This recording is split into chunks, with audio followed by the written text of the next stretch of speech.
Venimos ante su soberana presencia para darte las gracias, Jesús, por el día, por la vida, por el aire que respiramos.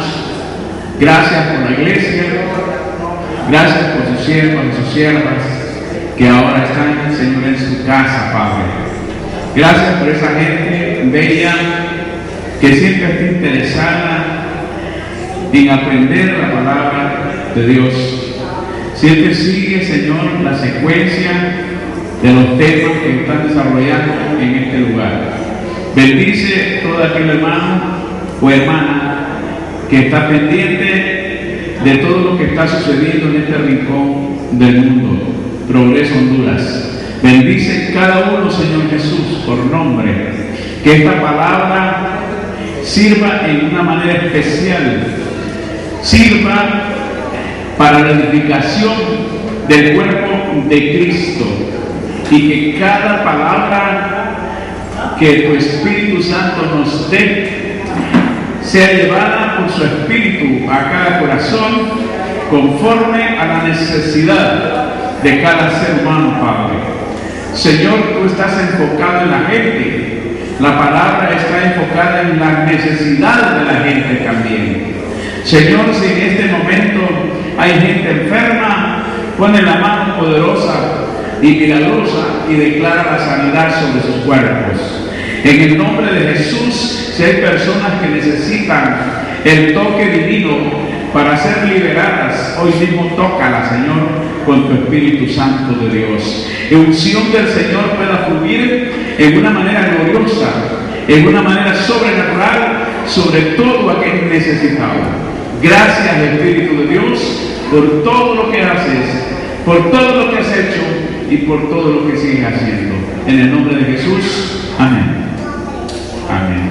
Regálele al Señor un aplauso fuerte.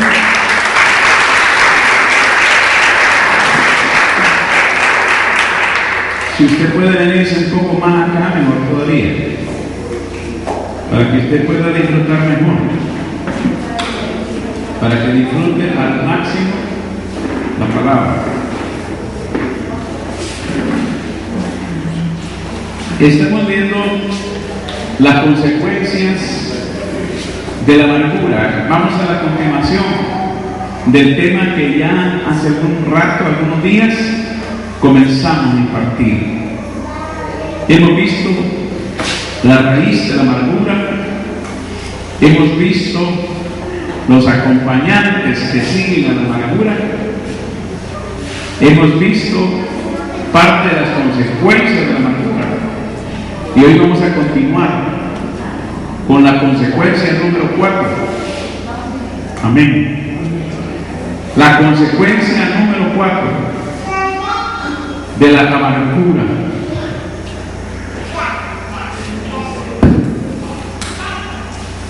La consecuencia número 4 es que se siente ofendido, y debido a que usted estima, es víctima. Esta justificación está justificando el resentimiento de su vida. La amargura consigo mismo trae resentimiento. Trae resentimiento y remordimiento en el corazón. Por eso hay que escapar de la amargura. No hay que darle lugar a la amargura, sino siempre démosle lugar a la paz.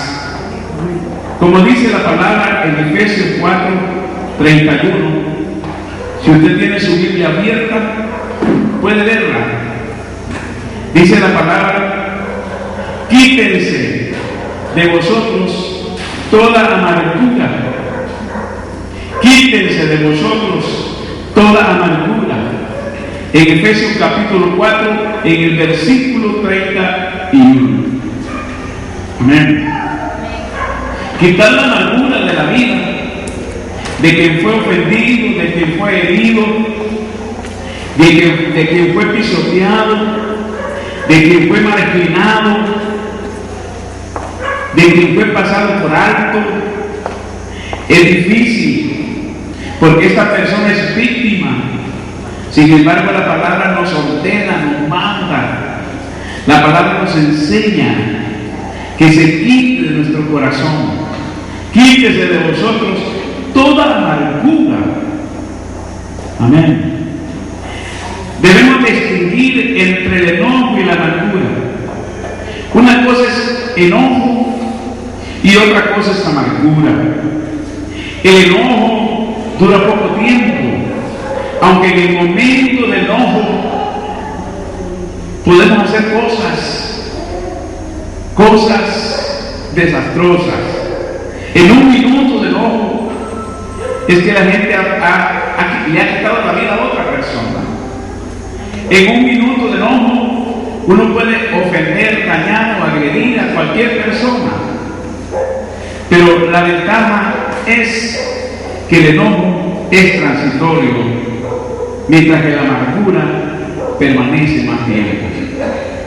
Un hombre enojado, una persona enojada, luego reflexiona, se dispara y dice muchas cosas desagradables, y hace muchas cosas desagradables. Un enojado sale disparado de la reunión y deja a todos solos. Un enojado pierde palabras que de repente ofende y agrede a la persona, ¿verdad? Pero no pasan, son minutos. Va en el camino y va meditando. Ya en el camino se arrepiente y allá dice lo que hice. ¿Por qué me enojé? ¿Por qué perdí los estribos? ¿Por qué ofendí tanto? ¿Por qué me comporté tan inmaduro? ¿Por qué hice semejante cosa? Eso significa que el enojo nos lleva rápido a la reflexión. Y al entrar a la reflexión y al uso de la razón, aplicamos los principios de la palabra de Dios. Y entonces ya comienza en nosotros un arrepentimiento. Comienza en nosotros un arrepentimiento. Y entonces tenemos la prudencia para venir a pedir disculpas al hermano que nos ha ofendido. Mientras que la amargura es más estable. La amargura se puede establecer. Un hombre o una mujer amargada puede estar días, puede estar meses, puede estar años, puede estar mucho tiempo amargada. Mucho tiempo amargada. Y eso causa muchas enfermedades de luego. ¿Verdad? Es interesante eso. Existe también dentro del enojo, existe el enojo santo. Usted va a decir, pero ¿es santo el enojo? Claro que existe un enojo santo. Y existe un enojo pecaminoso. Pero ¿cuál es el enojo santo? ¿Y cuál es el enojo pecaminoso? El enojo santo es aquel por el cual uno se dispara a exhortar con la palabra. El enojo santo tiene que ver con el celo divino.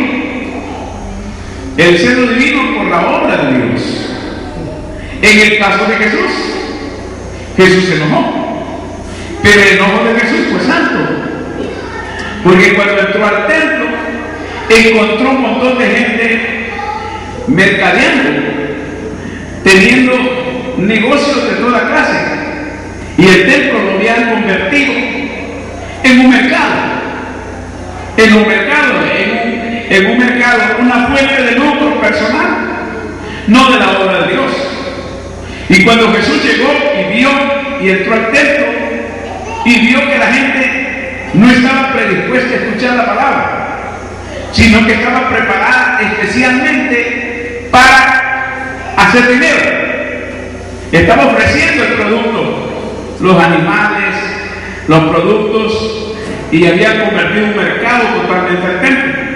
Entonces Jesús dice la palabra que se enojó. En Marcos capítulo 3, verso 5. Y entonces comenzó Jesús a darle vuelta a las mesas. Y con la vara que andaba comenzó a topar con la vara a la gente, hermano. Imagínense usted a Jesús.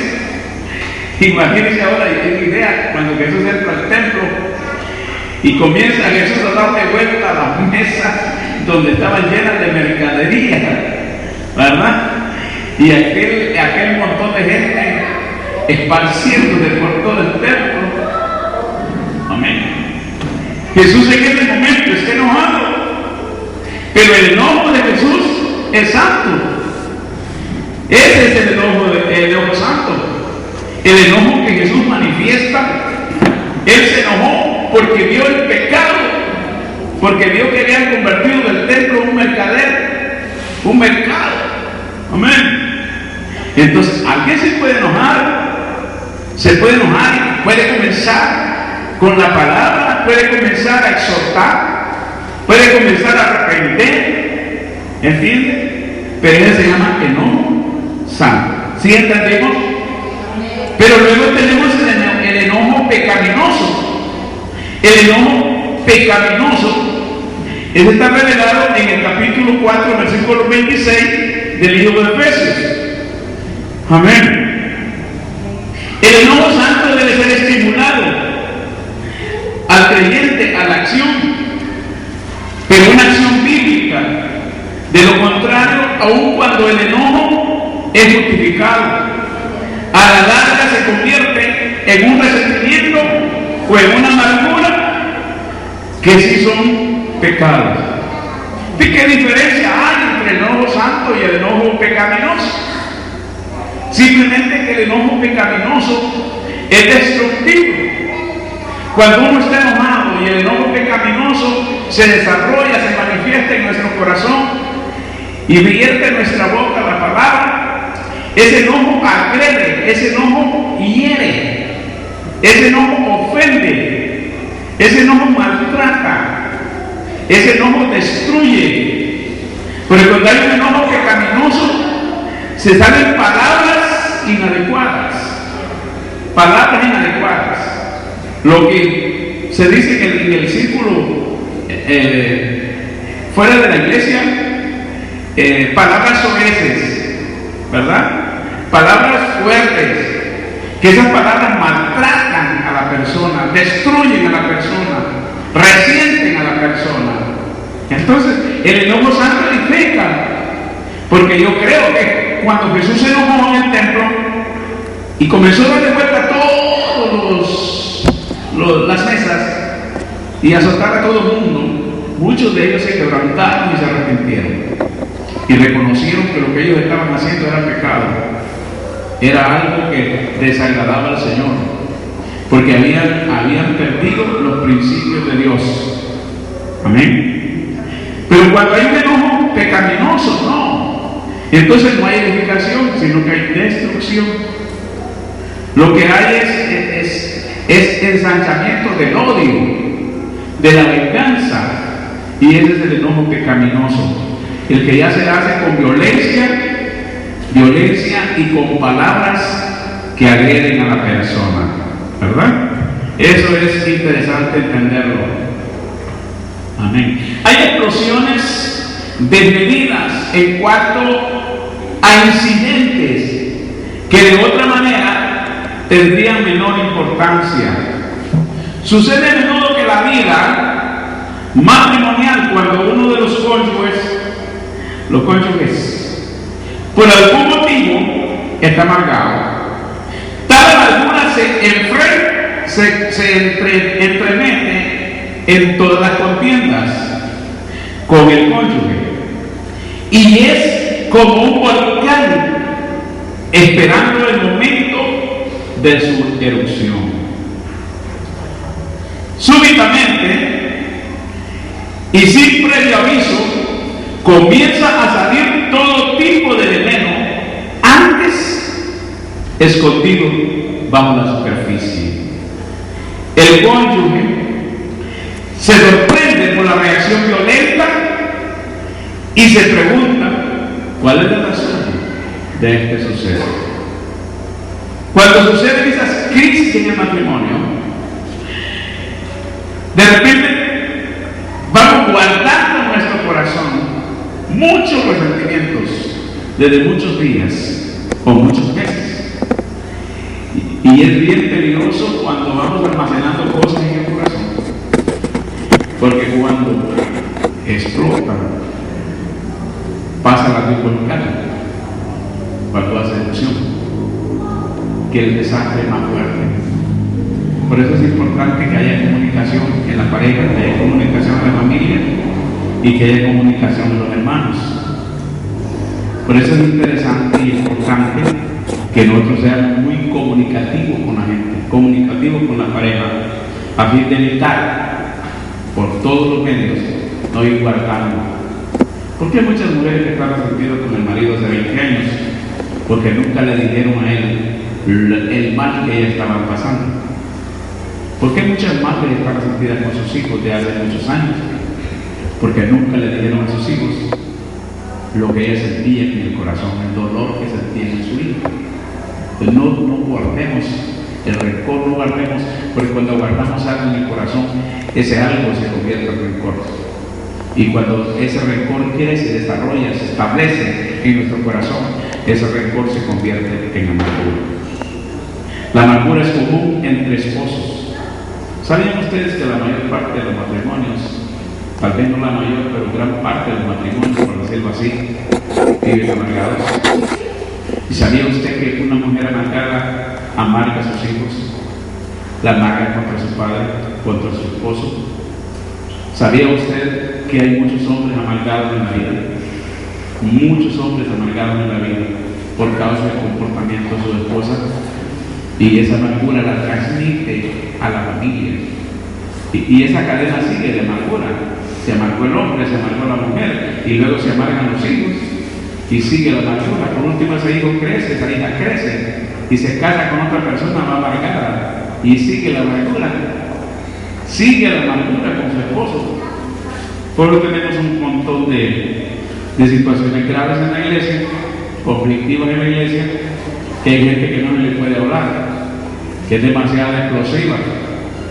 No se puede hablar con él, es muy explosiva, porque hay gente que está muy amargada.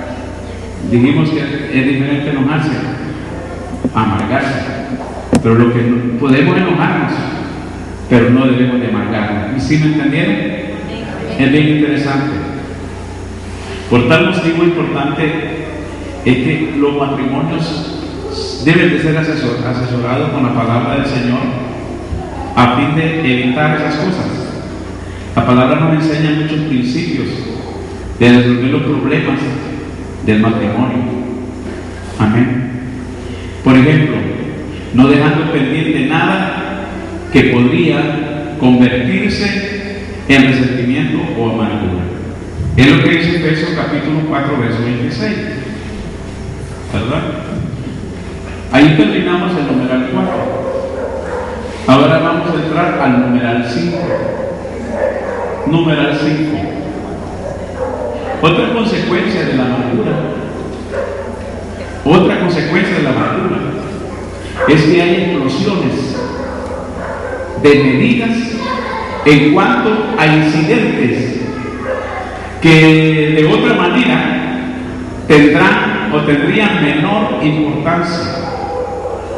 Hay muchas explosiones que suceden de la amargura. Amén. Cuando se dan las explosiones, de luego hay grandes problemas. Es como cuando una bomba estalla.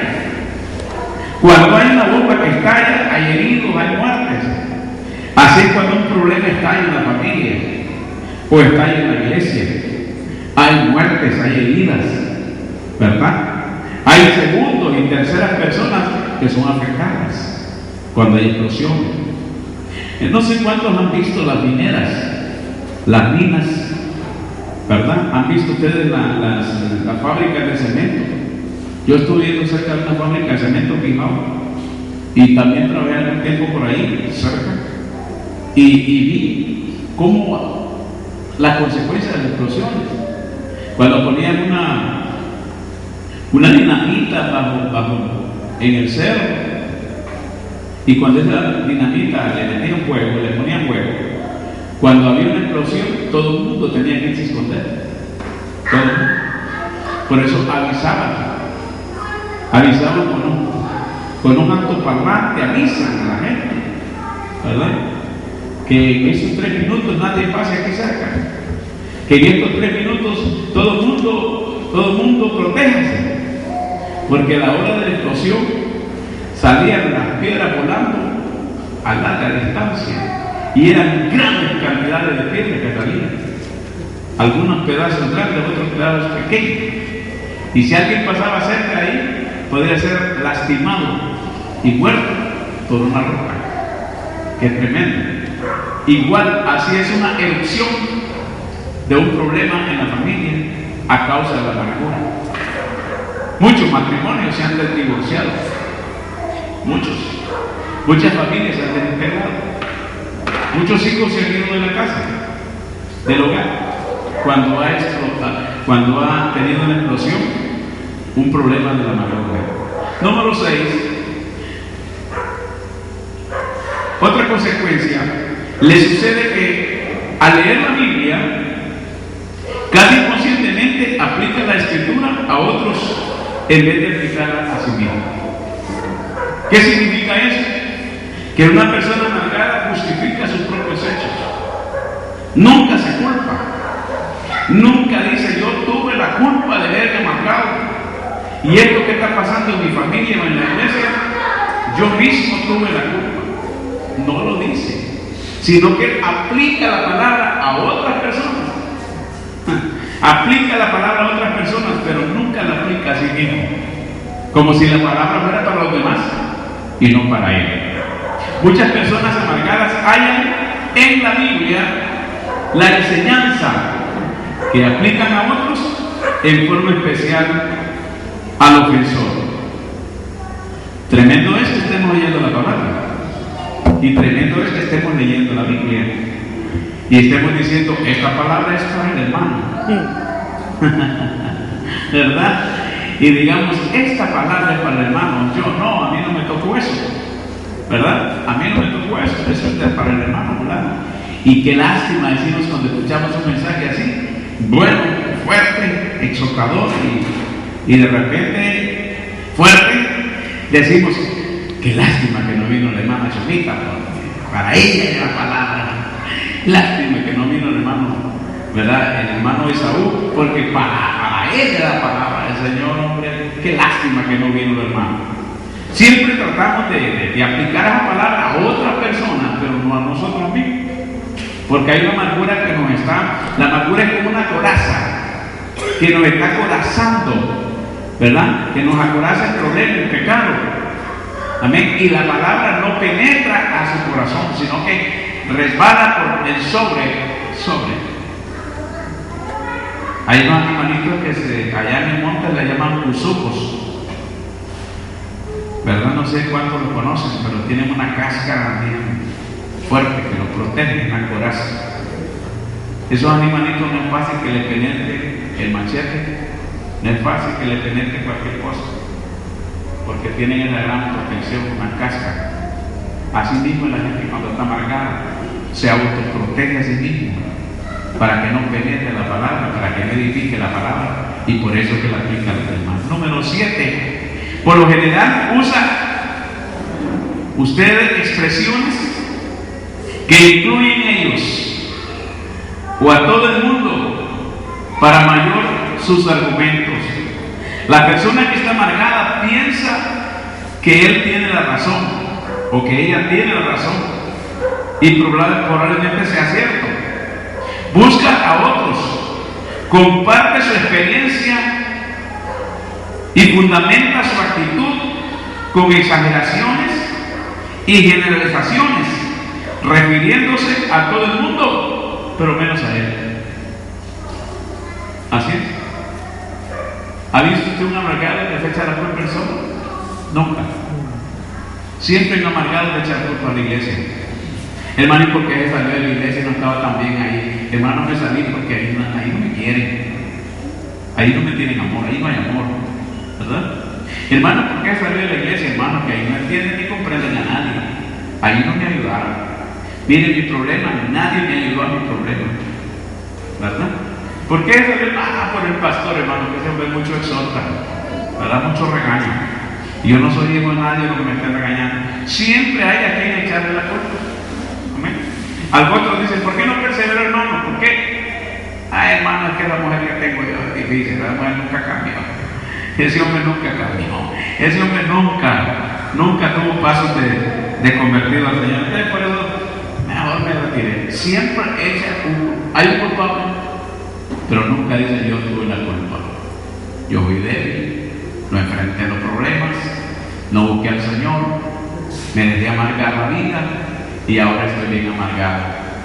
Ahora oren por mi hermano porque yo necesito salir de esta amargura. Esa gente tiene esperanza. ¿Sí? Amén. Y consecuencia número 8. Cuando se refiere a su iglesia local, ¿cómo habla un amargado? ¿Habla de ellos o habla de nosotros? La persona amargada empieza a distanciarse de la congregación. Oh, hermanos. Cuando dice ellos, al referirse a otros, son los miembros de la iglesia. Una de las características de la persona amargada, cuando ya está amargando, es que va buscando aislarse. Ya no le gusta que lo visiten los hermanos. Ya no quiere compartir con los hermanos. Trata de sentarse aparte, de ver aparte en su propio mundo. No quiere ver a los hermanos. Si va por esa calle y se da cuenta que viene un hermano, trata de evadirlo. Va y se aparta, toma otra calle, porque él no quiere encontrarse con los hermanos. No quiere encontrarse con los hermanos porque tiene temor de que los hermanos lo insulten por tal actitud. Amén. Y eso es importante saberlo, ¿no? Como cristiano. Amén. Bueno, terminamos ahí lo que son las consecuencias de la amargura. Vamos a aprovechar unos minutitos para entrar al otro bloque, al otro apartado importante, que ya sería el punto número 4 de nuestra clase. El punto número 4 es las maneras no bíblicas de tratar con la amargura. No olvidemos que para tratar con la amargura tenemos que aplicar la Biblia. La Biblia es el libro de las recetas, el libro de la medicina. La Biblia es la respuesta a todo problema. No importa cuál sea el problema que usted tenga, pero la palabra tiene la razón. Bien interesante. Pero de repente usamos maneras que no son bíblicas. Y cuando usamos maneras que no son bíblicas, no nos funciona. Tenemos problemas, no resolvemos el problema. Lo que vamos a hacer es empeorarlo. Amén. Basado en Efesios capítulo 4, verso 31, que lo hemos estado remarcando mucho en este tema, dice la palabra: quítese de vosotros toda amargura. La amargura es uno de los pecados más comunes, no solamente en el mundo, sino también entre el pueblo de Dios y especialmente en el cristianismo evangélico. Casi todos hemos sido ofendidos por alguna persona de una u otra vez. Hemos llegado al punto de la amargura. Muchos no han podido superar una ofensa y han dejado crecer una raíz de amargura en su corazón.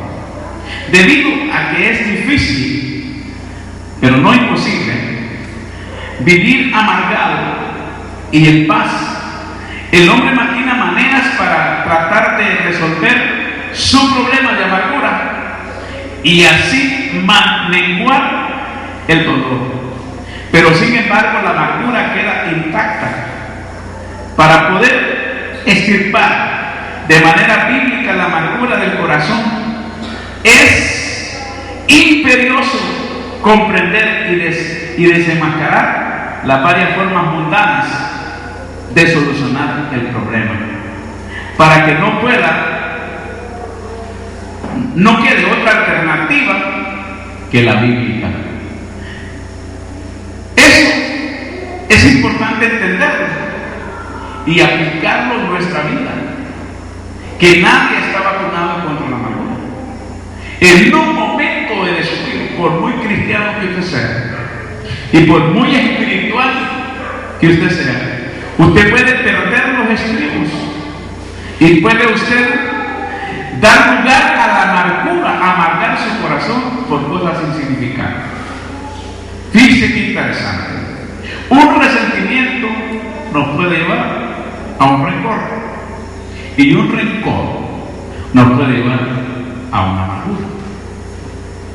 Siempre que nos resentimos y somos resentidos, somos presa fácil para amargarnos, para guardar rencor.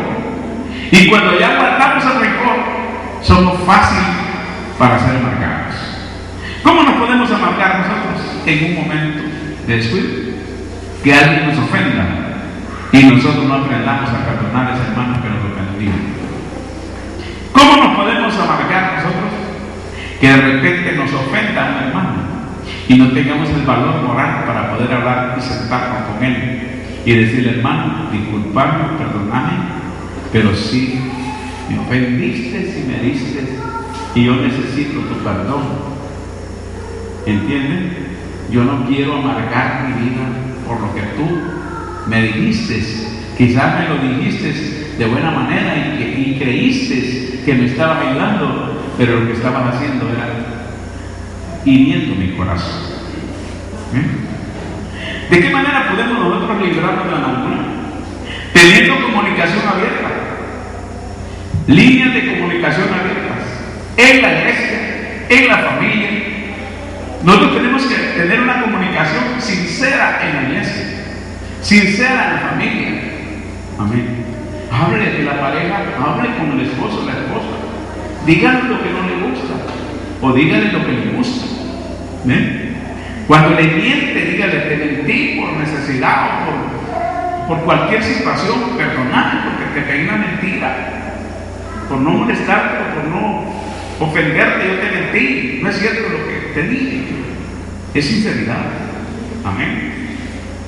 Cuando hemos hablado con un hermano y el hermano se entera de que nosotros hablamos de él, a sus espaldas, porque mencionar nombres de un hermano en sus espaldas, eso es pecado, es ofensa a Dios y ofensa al hermano.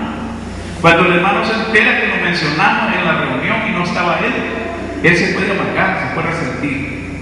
Y ese hermano debe tener el valor moral para venir donde nosotros, o venir donde uno y decirle: hermano, me mencionaron y no me gustó eso.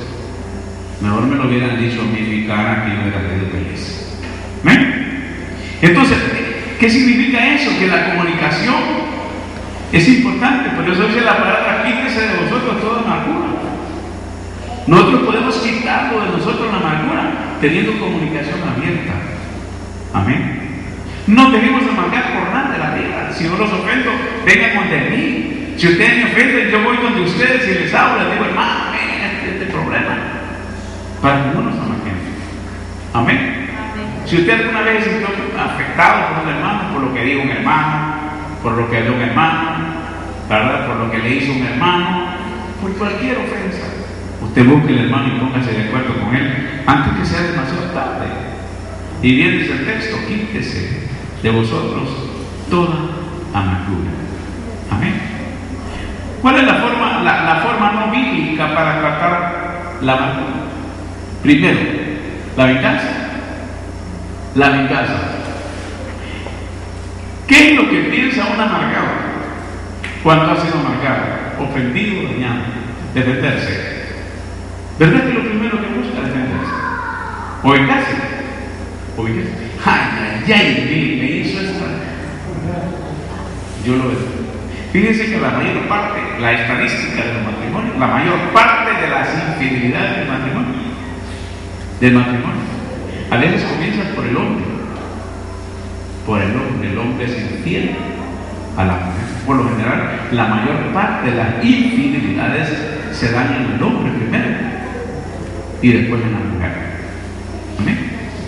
¿Cuántas veces quizás su marido le ha hecho una pasada de infidelidad y viene el mensaje del enemigo y dice, y se amarga: ese hombre se metió con otra mujer, ese hombre no me respetó? Pero le viene el mensaje en la cabeza: pero voy, me la vas a pagar. ¿Entiendes? Me la vas a pagar. Este me puso los cuernos, ahora yo lo voy a poner también. Esa se llama venganza. Son tratos no bíblicos para tratar la amargura. Amén. ¿Cuántos consejeros hay por ahí que de repente surgen de la noche a la mañana cuando tienen un problema de infidelidad en la pareja el hombre le pagó mal y la mujer está llorando, quebrantada. Qué difícil es para una mujer que le pagó mal el marido y que el marido está viviendo con un amante, ¿verdad? Y que a causa de esa relación con esa amante, ese hombre está comportándose drásticamente, cruelmente en la casa.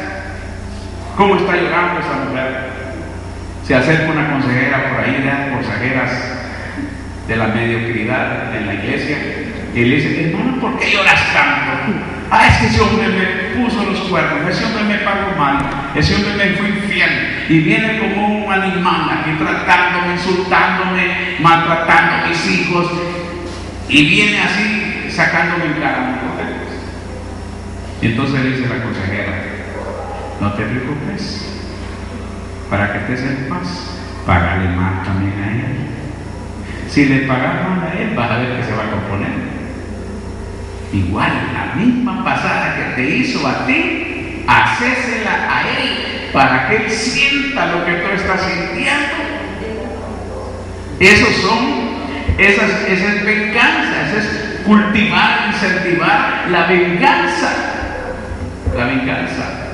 Eso no es bíblico, eso no es escritural. Si usted es cristiana, debe mandar a volar esa hermana que le aconseja a esa niña. Mándela a volar, a la luna, mándela. De una vez por todas. Amén. Sea fuerte con esa persona. Amén. Dígale: no te metas en mi vida. ¿Querés que siga? ¿Querés que si ese hombre se va al infierno, quieres que yo vaya también allá? Si ese hombre se perdió y manchó el vestido de santidad, ¿quieres que yo lo manche también? Mándela a la luna. Amén. A la inversa, igual, el hombre. Si una mujer le pagó mal y llega a otro a aconsejarle, págale mal también. Págale mal para que sientas, para que ella sienta lo que tú sientes. También mándelo a volar. Amén. No es eso. No es esa la solución. La manera no bíblica más común es tomar venganza. Un escritor de novelas policiales comentó que solo existen 3 motivos para asesinar a una persona. Dice el escritor de novelas. No lo digo yo ni lo dice la Biblia. Dice el escritor de novelas que son 3 factores. Uno, el amor, pero no el amor de Dios ni el amor de Cristo, sino el amor erótico. 2, el dinero, la fama, el dinero, el deseo de tener dinero, la ambición al dinero. Y número 3, la venganza. La venganza, ¿verdad? 3 motivos para asesinar a una persona. 3 motivos para asesinar a una persona. Al hablar de asesinar, no estamos hablando de quitarle la vida física, sino de asesinarlo espiritualmente. Espiritualmente. El amor, el dinero y la venganza. Con razón Pablo exhorta: no nos venguéis vosotros mismos, sino amaos, amados míos, si no dejan lugar a la ira de Dios, porque escrito está, dice el Señor: mía es la venganza, yo pagaré, dice el Señor. En Romanos capítulo 12 de este libro. Amén. A pesar de las circunstancias, la Biblia sostiene que jamás es la voluntad de Dios que nos venguemos nosotros mismos. El mismo Señor dice: mía es la venganza. Cualquier cosa que nos pase en la vida, si un hermano nos está dañando, si un hermano nos quiere destruir, porque hay hermanos que pueden ser usados del enemigo para querernos destruir espiritualmente, no nos venguemos contra él. Dejémoslo a Dios, oremos a Dios y dejemos que Dios se encargue de él. Dios sabe qué va a hacer con él, pero nunca nosotros nos venguemos de eso. ¿De acuerdo? ¿Estamos de acuerdo con la palabra? No se ponga de acuerdo conmigo, póngase de acuerdo con la palabra, ¿no? Amén. Me propongo en lugar de Dios. Otra actitud negativa para tratar la venganza. Me propongo en lugar de Dios. Usted no es nadie para ponerse en el lugar de Dios. Toda usurpación al Señor y al derecho de Dios, a la soberanía de Dios, es pecado. Es pecado. Es como decirle a Dios: quítate de aquí, Señor. Quítate de aquí, que ahora yo soy el Señor. Yo voy a tratar las cosas como yo me gustan y como yo quiero. Eso es estar en contra de Dios y en contra de la palabra. Usurpación a la soberanía de Dios. De acuerdo a la Biblia, la venganza pertenece a Dios, ya lo vimos. Entonces la venganza es el pecado de usurpación en el derecho que solo le pertenece al Señor. Querer vengarse por nosotros mismos es asumir una actitud de orgullo. El mismo pecado que causó la caída de Lucero, de Satanás, según Isaías 14:13 y verso 14. Por lo tanto, al tratar de vengarnos, aunque tan solo en nuestra mente, estamos transitando terrenos peligrosos. Romanos capítulo 12, verso 19 nos da una pauta importante a seguir: Deuteronomio 32:25 y Hebreos 10:30. ¿Ven? Así que nunca vamos a usurpar el derecho y la autoridad de Dios. Amén. Dejémosle las cosas al Señor, que Él actúe. Amén. Que Él actúe. Cualquier cosa que nos pase, de repente, cualquier cosa que nos pasa, lo primero que pensamos como hombres o como seres humanos es vengarnos nosotros. ¿Eh? Nos golpean conmigo.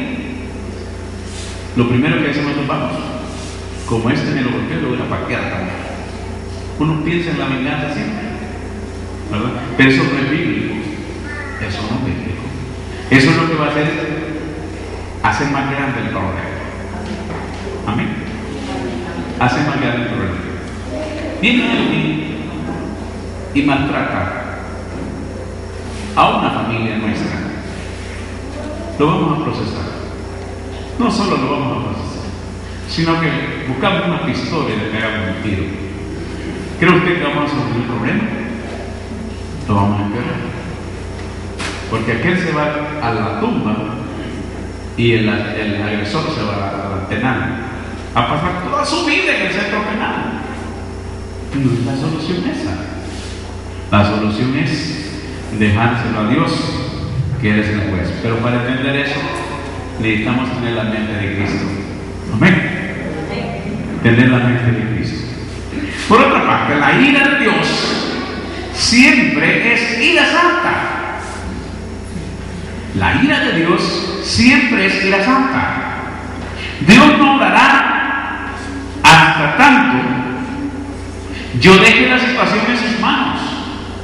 No puedo esperar en mi parte la solución que solamente el Dios soberano puede llevar a cabo.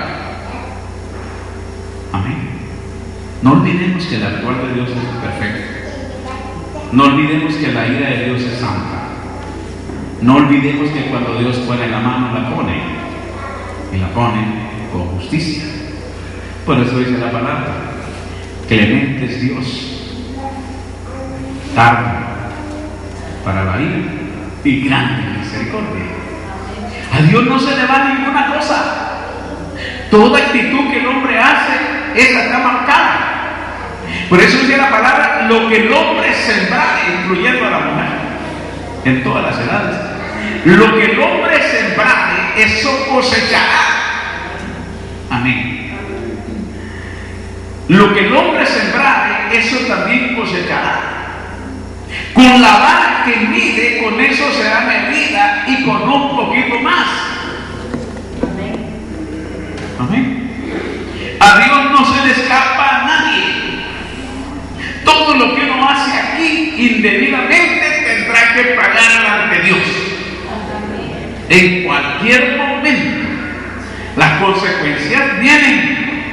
Si ese individuo se arrepiente y pide perdón al Señor y pide perdón a su hermano, Dios lo perdona, pero la consecuencia viene. Amén. Un adolescente dijo: Yo no voy a escuchar la palabra, ni voy a escuchar los consejos de mi mamá, ni voy a escuchar los consejos del pastor, ni voy a escuchar los consejos de nadie. Yo soy enamorado de este chavo y yo me acuesto con él, pase lo que pase. Y esta adolescente se va a acostar con el hombre. Y la primera relación sexual que tuvo salió embarazada, salió encinta. Y luego cuando ella está con vómito, la madre descubre que tiene problemas ya de embarazo. Y comienza el escándalo y el señalamiento de mucha gente. Viene la muchacha quebrantada y pide perdón al pastor, al Señor primero, luego al hermano, hermano, perdónenme, hermano, que he mal testimonio. No hubiera hecho eso, interrumpí mis estudios y todo eso. Ay, pero ya estoy encinta. ¿Qué pasa? Dios ahí la perdona en el altar. El Señor perdonó su pecado, pero las consecuencias siguen. Sí, le va a doler tener ese hijo. Luego le va a doler cuando llore el cipote y le pida leche. Le va a doler cuando la madre, si no es madura, le está atacando en cara todos los días de su vida lo que hizo. Le va a doler cuando se entere otro muchacho que la pretende y tenga buenas ideas y le dice, ay, pero ya soy madre soltera, ya tengo un niño de tantos años, tuve un accidente, un problema y ya dale para atrás las consecuencias. ¿Quién se salva de las consecuencias? Y muchas veces nosotros cuando cometemos un pecado más grave, queremos, Dios nos perdona, buscamos a Dios nos perdona, pero queremos que nadie nos señale. Cometemos un pecado de cualquier índole, un pecado moral, haciendo cualquier cosa que no es correcta delante de Dios, y la gente nos ve en el mal testimonio, enredado en el problema. Amén. Y luego venimos y pedimos perdón al Señor y no nos perdona. Y la iglesia nos entiende, nos comprende. Pero aquellos que no vieron, que no se cristianos, nos van a seguir criticando. Amén. Pero si el pastor va. No, ¿cómo va a creer en ese hombre que está en el púlpito predicando? No, me para una mujer allá. Y aunque Dios ya lo perdonó y todo está listo, el Señor ya lo perdonó, pero las consecuencias tienen. Ya no creen en Él, ya no confían en Él. Son consecuencias. Desde las consecuencias nadie le salva. Por eso uno tiene que pensar primero antes de cometer un pecado. Pensar no solamente que el pecado es sabroso, es rico, es agradable, es atractivo, sino que pensar en que van a haber consecuencias. Amén. Amén. Tal como cuando uno se enoja con la mujer y la agarra del pelo y le pega un par de porrazos y la mujer va con los ojos bien morados a la fiscalía, a los derechos de la mujer. Amén. Tremendo. Y luego lo llaman allá, lo meten preso. Las consecuencias siguen. Amén. Por una cólera, mejor no hubiéramos ido. Yo considero que cuando una mujer es enojada, o cuando un hombre es enojado, o la mujer es enojada, mejor váyase, lárguese ahí, no le vaya a pegar un porrazo a esa mujer, no le vaya a pegar un golpe porque va a ir a parar a la fiscalía y va a ir a parar a casa.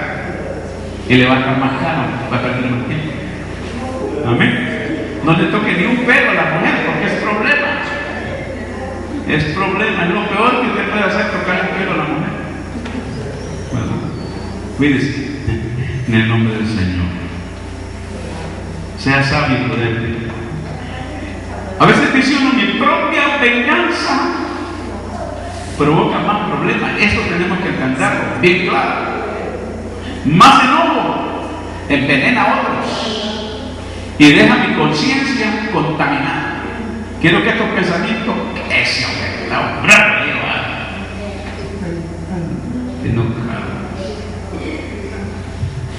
Le dice a la mujer, cállate la boca, mi mamito.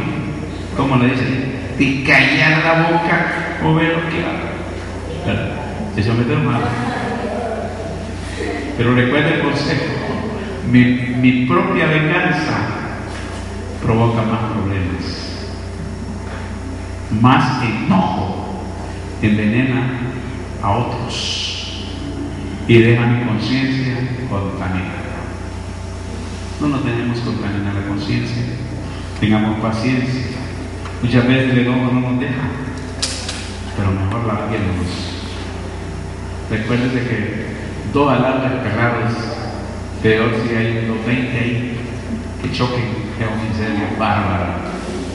Es mejor que se retiren, pero si retiramos a 2 líneas, ya evitamos un incendio, un cortocircuito. Tome el consejo. Es una gran lección ver cómo el apóstol Pablo dejó lugar a la ira de Dios cuando dijo: Alejandro el calderero me ha causado muchos males, dijo Pablo. El Señor le pague conforme a sus hechos.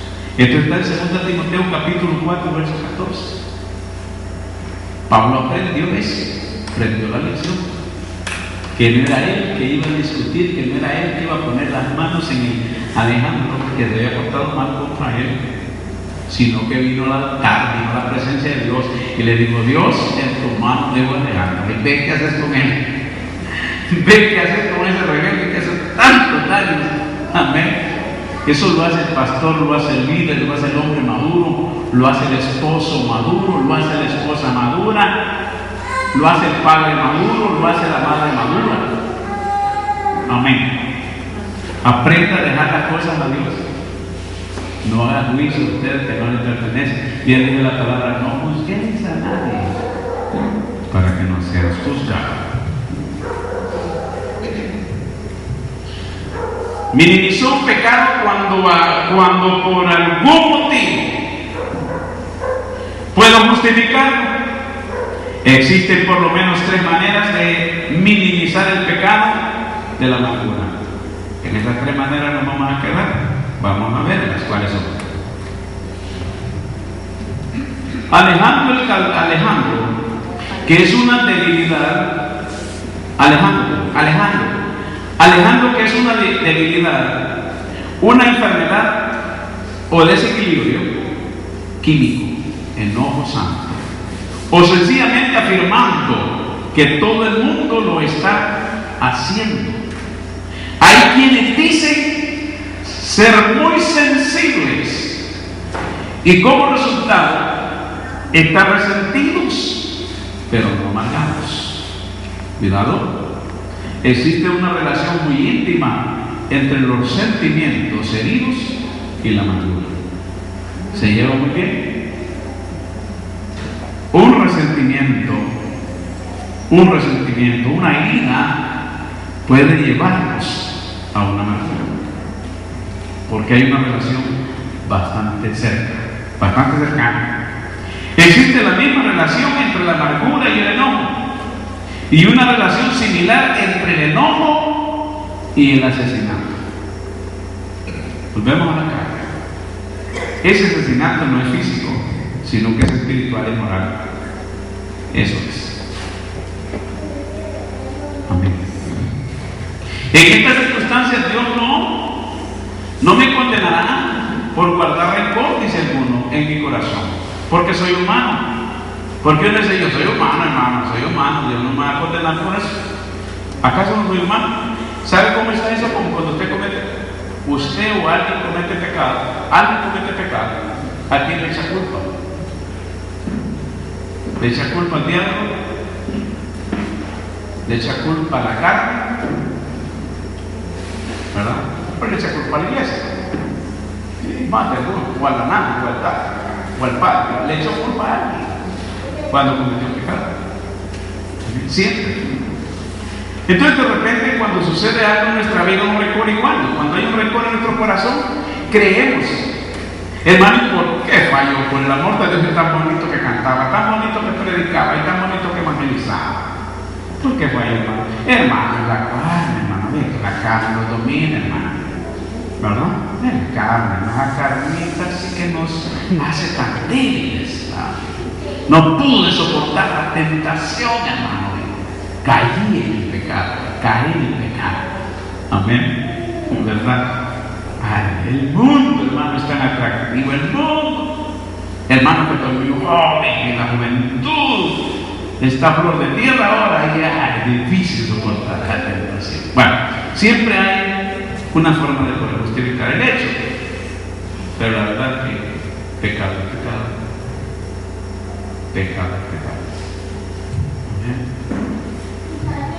La mujer que le comete fidelidad a Dios, le dice, hermano, ¿cómo no le va a cometer fidelidad a Dios? Si ese hombre se fue del país y no volvió. 2 años, 3 años que está por allá. Ay, hermano, ese hombre tiene otra mujer allá. ¿Verdad? ¿Cómo voy a estar aguantando solita aquí? No, tengo que casarme, tengo que buscarme con otro. No, no es justificado. No hay justificación para el pecado. Pecado es pecado. Y el pecado es juzgado por Dios. Eso es interesante. En esta, sin duda la manera más frecuente de eludir la responsabilidad bíblica, de admitir que la amargura es pecado, cuando de amargura se trata. El ser humano generalmente culpa a la persona que le ofendió.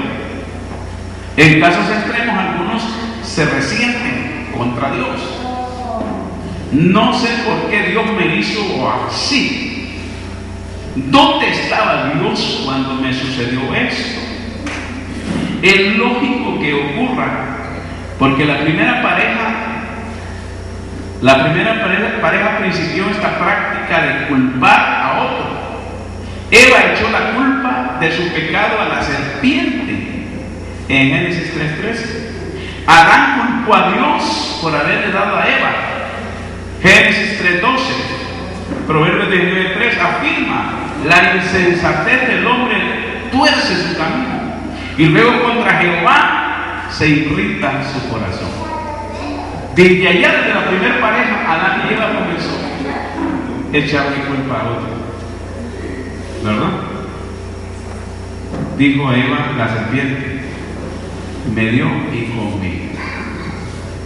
Amén. Siempre. Y Dios le echó culpa, Adán le echó culpa a Dios.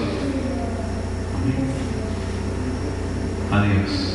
Como que dice, ¿por qué Dios hizo la serpiente? ¿Para qué Dios hizo la serpiente? ¿No es cierto que mucha gente cuando tiene problemas lo ha dicho así? ¿A dónde estaba Dios? ¿A dónde estaba Dios que mataron a mi hijo? ¿A dónde estaba Dios que mataron a mi madre? ¿A dónde estaba Dios que murió mi madre ahogada? ¿A dónde estaba Dios? ¿A dónde estaba Dios que me saltaron y me robaron y me quitaron toda la comida de la semana o del mes? ¿A dónde estaba Dios? Siempre tenemos la tendencia a culpar a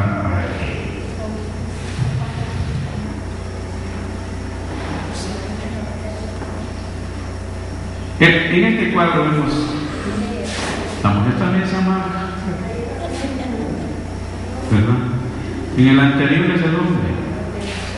El hombre está mucho más amargado que la mujer, pero aquí es la mujer. Por respeto que se amarga la mujer le puede amargar también, y los hombres también se pueden amargar. Dije al principio, nadie está vacunado contra el pecado. Nadie está vacunado contra el pecado. Y nadie está vacunado contra la amargura. Tolerar a una mujer que está amargada es terrible. Igual tolerar a un hombre que está amargado cuesta mucho. Ok. Aquí vamos a terminar en esta diapositiva importante. Últimamente se ha popularizado la idea de que desahogarse sanará la herida. Ahora bien, es cierto que desahogarse tal vez ayuda a la persona a sobrellevar el peso que lleva encima, según Gálatas 6:2. Sin embargo, es factible que, número 1, termine esparciendo la amargura y como resultado contamine a muchos. 2, se lleve a minimizar el pecado de la amargura, porque la persona en quien se descarga contesta: tú tienes derecho. Y 3, no considere la amargura como pecado contra Dios. ¿Sí? Entonces es un arma de doble filo. Algunas veces dicen, yo necesito desahogarme, ¿verdad? Yo